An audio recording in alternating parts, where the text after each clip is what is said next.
0.9 है और इसमें भी हमें फैक्टराइजेशन करनी है, और फैक्टराइजेशन की दूसरी टाइप है।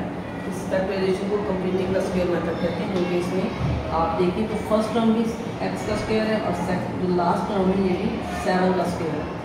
तो सबसे पहले तो हम देखते हैं कि किसका स्क्वायर है, ठीक, x का स्क्वायर और यहाँ पर 7 का स्क्वायर है।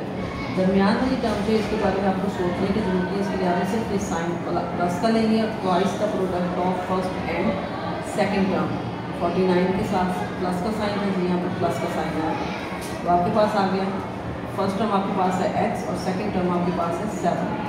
तो x प्लस 7 इसका ये कंप्लीट स्क्वायर है। इसी मेथड से आपने बाकी के तमाम क्वेश्चन करने हैं। अब आते हैं क्वेश्चन नंबर 12 की तरफ। क्वेश्चन नंबर 12 में देखें तो आपको बज़ाहिर 1 नज़र आ रहा है, लेकिन आप गौर करें 1 को अगर 1 से मल्टीप्लाई करें तो रिजल्ट 1 ही आता है। यानी हम कह सकते हैं कि 1 जो है ये 1 का ही स्क्वायर है। उसके बाद आते हैं लास्ट टर्म की तरफ, 9a raise to power 4 b raise to power 4 c square.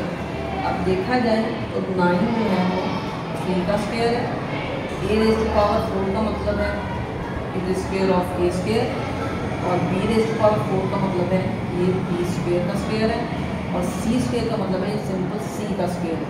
यानी ये तीनों टर्म्स हैं 3 का स्क्वायर 9, a स्क्वायर का स्क्वायर 4 और b स्क्वायर का स्क्वायर लेंगे तो 4 b रेज़ टू पावर 4 आएगा, और c का स्क्वायर लेंगे तो c स्क्वायर आएगा। यानी इसके ऊपर मैच करना है। अब दरमियान में क्या है, माइनस का sign, twice the product of first and second term. First term हमारे पास 1 है और सेकंड टर्म हमारे पास थी 3 a square b square c।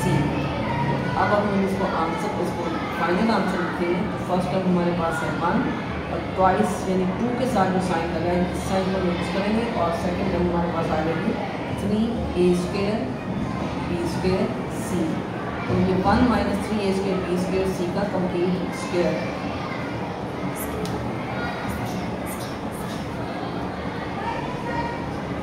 ठीक, क्वेश्चन नंबर है 11। अब इस क्वेश्चन में आप देखें तो यहाँ पर 2 स्टार्ट में 2a स्क्वायर। अब 2 जो है वो किसी भी नंबर का स्क्वायर नहीं है, तो सबसे पहले हमें कॉमन फैक्टर निकालने के लिए 2 को कॉमन लेना पड़ेगा, ताकि फैक्टराइजेशन करके जो हमारे पास रिमाइंडर आए, जो रिमेनिंग पार्ट आए, हम उसको फैक्टराइज कर सकें। 2 कॉमन निकालेंगे तो आपके पास आ जाएगा a स्क्वायर माइनस 32a और प्लस 256। आप यहाँ देख रहे हैं कि मैंने 256 की पहले से ही फैक्टराइजेशन कर रखी है ताकि टाइम ज़ाया ना हो। तो 4 6 times 24, 4 4 times 16, 4 1 times 4, 4 6 times 24, 4 times 16, 4 1 times 4। अब यहाँ पर मुझे पहले शो करना है कि ये कौन किसका स्क्वायर है। तो a स्क्वायर तो a का स्क्वायर है। अब देखना है कि 256 किसका स्क्वायर है। इसके अगर हम 2 हिस्से करें क्योंकि स्क्वायर है, हर हिस्से में आ रहा है 16, यानी 16 इंटू 16, 16 इंटू 16 तो 256। इसका मतलब है ये 16 का स्क्वायर है। अब अगेन फार्मूले के मुताबिक माइनस का साइन है, twice the product of first and second term. First term मेरे पास है a और सेकंड टर्म मैंने अभी भी मालूम की वो है 16। इसका मतलब है कि 2 तो कॉमन पहले से निकल चुका था फैक्टर, इसको तो इग्नोर करें।